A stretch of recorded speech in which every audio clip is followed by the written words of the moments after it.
Bismillahirrahmanirrahim. Assalamualaikum warahmatullahi wabarakatuh. Alhamdulillahirrabbilalamin. Hari ini kita bertemu lagi di pembelajaran PJOK kelas 8 pada hari Selasa 3 Agustus 2021. Insya Allah nanti kita akan belajar mulai dari pukul 8.20 sampai 10.30. Di pertemuan kedua ini nanti ada beberapa sedikit perubahan di mana berkaitan dengan pembelajaran PJOK ini nanti akan dipakai 1 jam pertemuannya akan dipakai untuk pembelajaran baca tulis Al-Quran yang insya Allah nanti akan kita mulai pada pertemuan keempat ya, atau pertemuan ketiga lah insya Allah. Dan untuk kali ini di pertemuan kedua kita akan melanjutkan pada materi sumber buku bacaan buku PJOK kelas 8 halaman 27 yang dulu sudah pernah saya bagikan di WA Group.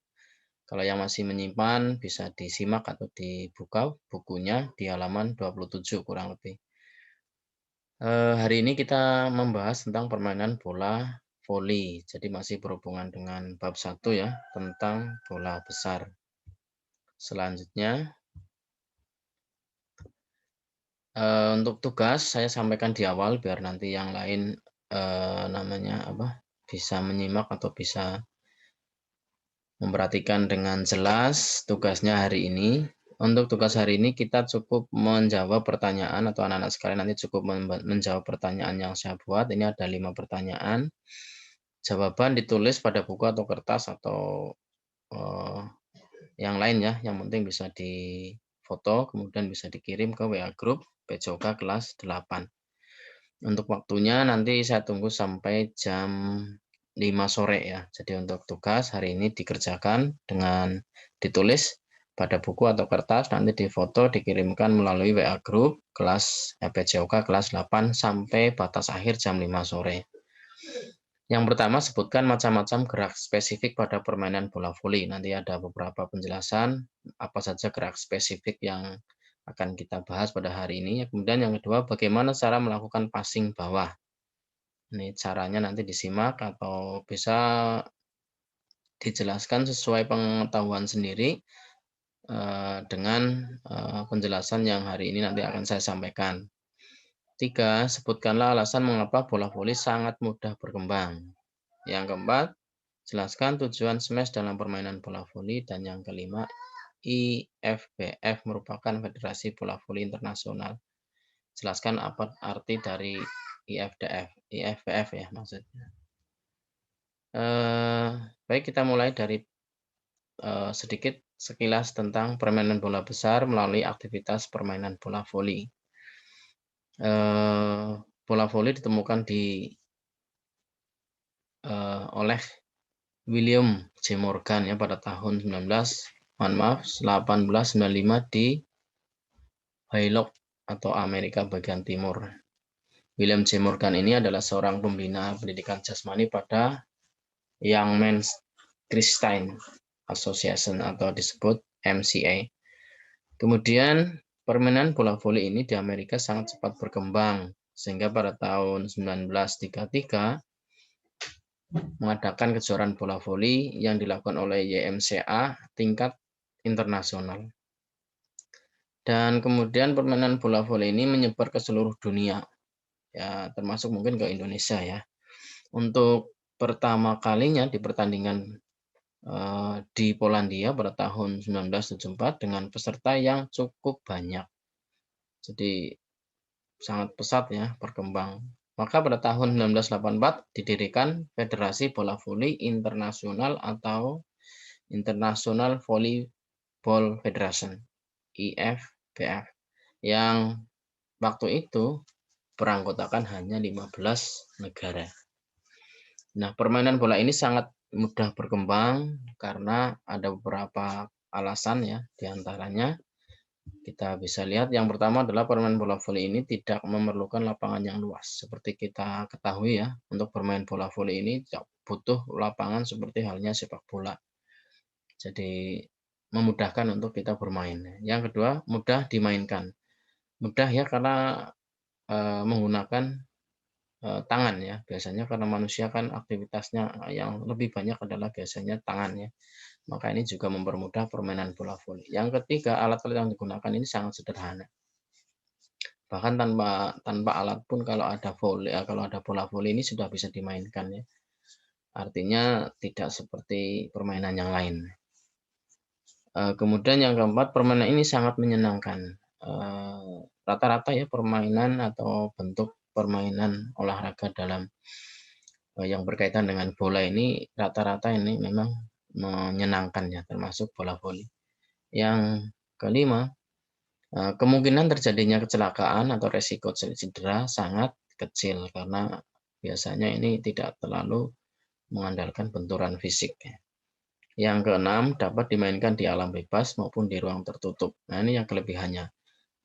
Kalau sepak bola ya nggak bisa di ruang tertutup, paling ya futsal ya. Kalau voli ini bisa, asalkan memang ya didesain ruangannya sesuai dengan kebutuhan untuk permainan bola voli.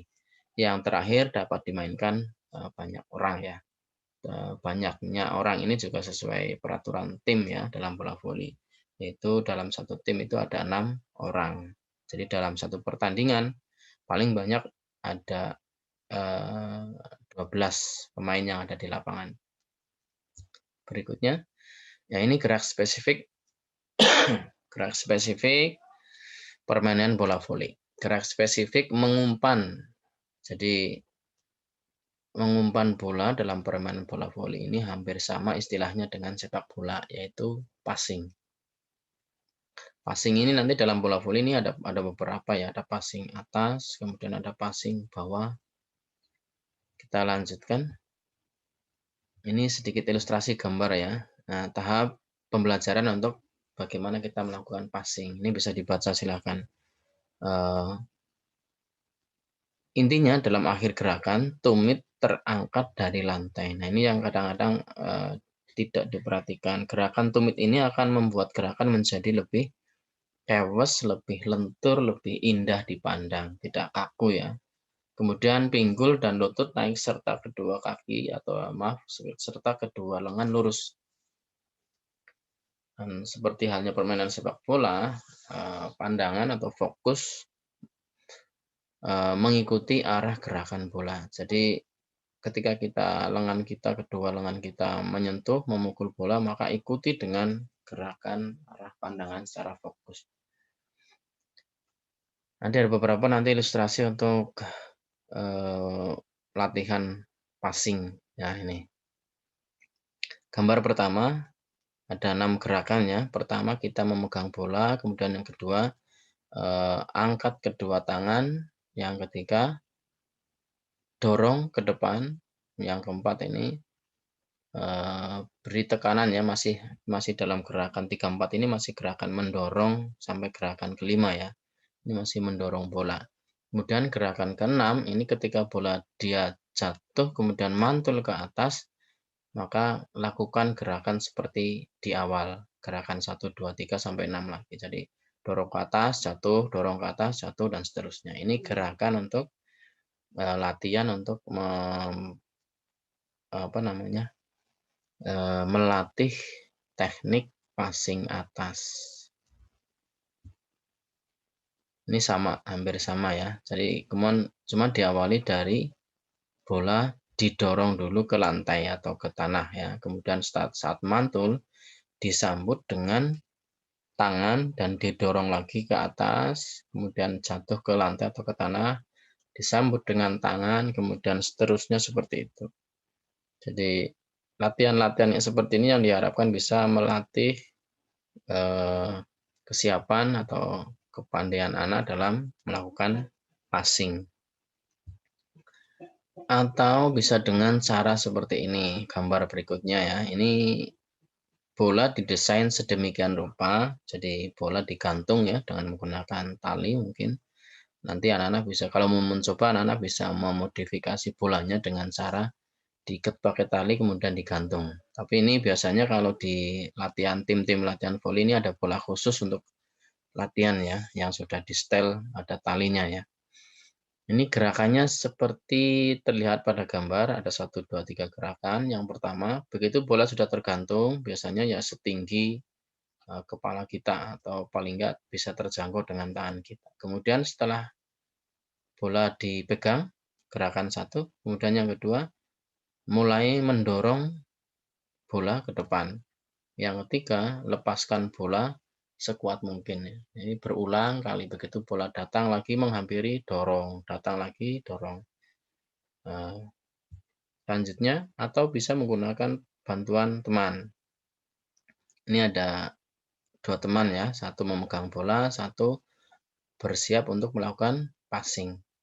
Yang pemain warna hijau dengan kostum warna hijau nih ya, memegang bola kemudian dilempar ke temannya yang ada di depannya. Nah, teman inilah yang kemudian menyambut dengan passing.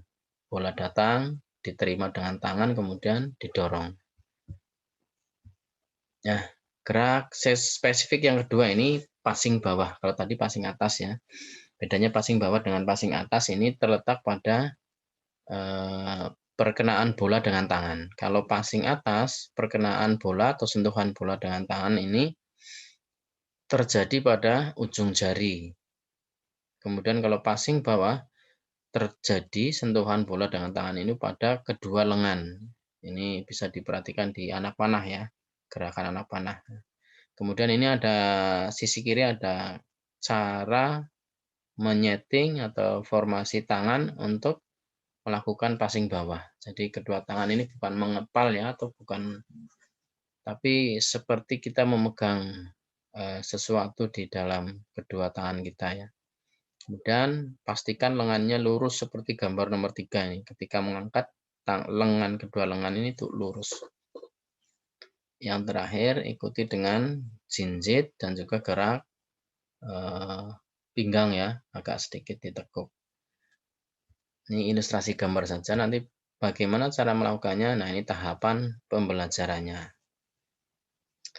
Kalau tadi di awal saya fokus pada akhir gerakan, yang kedua ini silakan nanti dibaca sendiri, saya fokusnya kepada gerakan atau yang kedua. Gerakan yang benar berarti sesuai dengan atau hampir mirip dengan passing atas tadi ya. Ya, caranya adalah dorongkan kedua lengan ke arah datangnya bola. Jadi kedua lengan tadi begitu ada bola datang, lengan ini bersambut menyiap dengan cara mendorong. Bersamaan kedua lutut dan pinggul atau pinggang naik serta tumit terangkat dari lantai. Tadi ditunjukkan di gambarnya. Nah, ini usahakan arah datangnya bola tepat di tengah-tengah badan. Nah, ketika nggak tepat bagaimana? Ya, ini bisa diakali atau digunakan teknik pada saat menerima bola, kedua kaki jangan sejajar. Artinya salah satu kaki harus ada di depan atau di belakang. Sehingga ketika datangnya bola ini terlalu jauh, maka kita bisa lari ke depan atau maju ke depan. Atau mungkin sebaliknya, jika bola datangnya terlalu dekat, maka kita bisa mundur. Sehingga perkenaan bola tepat pada pergelangan tangan. Nah, kalau kurang jelas nanti dibaca lagi ya, karena sudah saya tuliskan. Kemudian selanjutnya, nah ini cara melakukan passing bawah atau latihan-latihan untuk melakukan passing bawah. Ini sangat sederhana. Sendiri, kemudian ada 2 gerakan ya. Yang pertama bola dipegang kemudian dilempar ke atas. Kemudian gerakan kedua ketika bola sudah jatuh mendekati lengan maka disambut dengan pukulan kedua lengan. Dipukul ke atas lagi dan seterusnya berulang-ulang. Latihan berikutnya ada 2 gerakan sama ya. Bola dijatuhkan, dipental sehingga mental nanti ke atas. Begitu bola sudah jatuh disambut dengan kedua lengan dipukul ke atas, jatuh ke lantai, dipukul lagi, dan seterusnya. Nah, ini sama, hampir sama kayak tadi ya, cuman diawali dari gerakan 1, 2, 3, dan 4. Ya, hampir sama tadi ya sebenarnya. Ada sisi di mana bola harus jatuh dulu ke lantai, kemudian baru disambut dengan kedua lengan. Berikutnya, nah ini masih menggunakan modifikasi bola ya, yang dimodifikasi dengan menggunakan tali. Kemudian kalau yang pertama tadi saat passing atas didorong dengan jari, maka ini dengan lengan, bedanya di situ. Gerakan 1, 2, 3 sama. penjelasannya kayak tadi ya. Bola dipukul dengan kedua lengan, kemudian ke depan, datang lagi, dipukul lagi, dan seterusnya. Atau bisa menggunakan tembok sebenarnya. Bola dilempar ke tembok, ketika mental balik ke badan atau balik ke mendekati kita, kita pukul lagi ke tembok, dan seterusnya. Nah, ini berpasangan. Ini biasanya dilakukan oleh pemain yang sudah memiliki teknik dasar yang lumayan. Artinya bisa sudah ada kemampuan ya. Jadi berpasangan, saling melakukan passing. Ini 2 orang biasanya. Lempar dulu, kemudian dipukul, datang, dipukul dengan kedua lengan, dan seterusnya. Ini sering dilakukan ya. Nah, yang berikutnya gerak spesifik, servis atas. Servis ini perlu diperhatikan di pertemuan di kelas 7 dulu sudah saya bahas, pengertian servis, kemudian apa manfaat servis, dan sebagainya. Di kelas 8 ini kita masuk ke gerak spesifik. Jadi ada kurang lebih 5 gerakan spesifik dalam melakukan servis. Nah, bisa diamati ya di ilustrasi gambar. Yang pertama bola dipegang, kemudian lempar ke dalam, ke atas maksudnya, lempar ke atas setinggi jangkauan tangannya. Kemudian saat bola mulai turun, pukul dengan tangan, baik tangan kanan atau tangan kiri. Yang keempat, maaf, yang ketiga empat ini hampir sama gerakannya ya. Cuman pada saat gerakan ketiga ini, begitu bola mulai turun, tangan digerakkan ke belakang untuk mengambil ancang-ancang, untuk memukul ya. Keempat, ini ketika bola sudah tepat, persis, baru dipukul. Dan yang kelima ini diikuti dengan gerakan jinjit dan ayunan lengan kanan atau kiri yang tidak mengenai bola. Nah, gambar yang paling akhir ini perkenaan bola saat memukul atau saat melakukan servis atas. Jadi perkenaan tangan kepada bola saat bersentuhan pada saat bola dipukul melakukan servis. Nah, ini tahap pembelajaran, persiapan, gerakan, dan gerakan akhir. Nah, ini saya fokus ke persiapan. Yang gerakan dan akhir gerakan nanti bisa dibaca, diselesaikan bacaannya sendiri ya. Yang pertama, persiapan. Pada saat melakukan servis atas, yang perlu dilakukan adalah biasanya pemain akan langsung berdiri, kemudian kedua kaki memberikan kuda-kuda ya, baik kaki kanan depan atau kaki kiri di belakang atau sebaliknya ya, dalam posisi melangkah. Jadi bukan sejajar ya, ketika melangkah berarti adalah salah satu kaki yang berada di depan, baik itu kanan atau kiri. Kemudian berat badan bertumbuh pada kedua kaki dan sikap badan agak condong ke depan. Jangan lurus ke atas ya atau ke belakang ya, nanti jatuh malah. Kemudian pegang bola dan tentunya bola ini pada saat masih di depan badan. Selanjutnya gerakan dan akhir gerakan bisa dicermati dengan membaca sendiri. Ini beberapa teknik latihan untuk memperlancar, mempertajam seorang pemain dalam menguasai teknik passing atas ya, passing. Ada seperti yang tadi ya, ini menggunakan modifikasi bola yang digantung ya. Jadi bola digantung setinggi kepala, di atas kepala ya, kemudian dipukul, datang, pukul, datang, pukul, dan seterusnya. Ini gampang. Cuma memang kelemahannya ini harus memodifikasi bola ya, yang kita kadang-kadang nggak bisa atau mungkin ribet ya. Tapi bisa dicoba. Kemudian yang teknik yang kedua, latihan yang kedua ini bisa dengan cara menggunakan bantuan teman. Ini ada 2 teman ya. Begitu kita siap-siap, kemudian ada teman yang memberikan umpan setinggi di atas kepala, kemudian kita pukul. Atau dibalik ya. Ini kita berdiri memegang bola, kemudian bola kita pantulan ke atas. Ini gerakan yang kedua, pada saat bola sudah mantul, kita pukul bola ke arah teman yang ada di depan kita. Nah, ini berikutnya ini bisa melakukan simulasi servis ya. Ini menggunakan net. Kalau tidak ada net, bagaimana? Ya, bisa menggunakan tali ya, tali rafia atau tali apa saja, kemudian dibentangkan. Ini ada 2 orang ya, ada bergantian ini. Kalau kita lihat arah panahnya ya, ini satu pemain nanti berputar, bergeser, bergantian. Jadi diawali dari pemain ini yang memegang bola, kemudian bola dilempar, maaf, dari pemain yang sebelah kiri ya. Pemain sebelah kiri ini memukul bola ke arah pemain yang sebelah kanan. Kemudian akan ditangkap, kemudian setelah ditangkap, dia akan bergantian posisi. Dilempar ke atas, dipukul, dan tangkap, dan seterusnya. Gerak spesifik space permainan bola voli. Nah, ini yang khusus ya, gerakan khusus atau teknik yang khusus harus dimiliki oleh seorang pemain. Ini adalah salah satunya smash. Tujuan dilakukan smash adalah tentunya untuk mematikan permainan lawan atau mempercepat mendapatkan poin. Jadi sehingga tim akan lebih mudah untuk mengalahkan lawan dan mendapatkan kemenangan. Dalam ilustrasi smash ini latihan smash ya, bisa dilakukan dengan cara ada seorang teman berada di dekat net, kemudian memberikan bolanya, mengangkat tangannya dengan bola, kemudian kita datang dengan berlari dan memukul bola. Tentunya dengan kekuatan tangan yang keras, baik kanan atau kiri ya. Nah, cara yang dilakukan untuk latihan smash ini bisa menggunakan bantuan teman.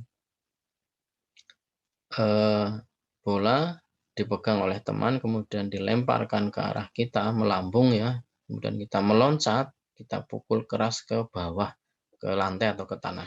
Ini kalau kita lihat gambar alur anak panahnya ya, bola dari pemain satu, kemudian dilempar ke pemain yang akan melakukan smash. Ketika bola datang, pukul dengan keras dan mengarah ke lantai atau ke tanah. Cara yang kedua bisa menggunakan bantuan teman. Teman berdiri di samping kita ya, baik kanan atau kiri. Kemudian bolanya dilempar ke atas, kita bersiap untuk meloncat dan memukul. Arah gerakan bola berarti ke depan.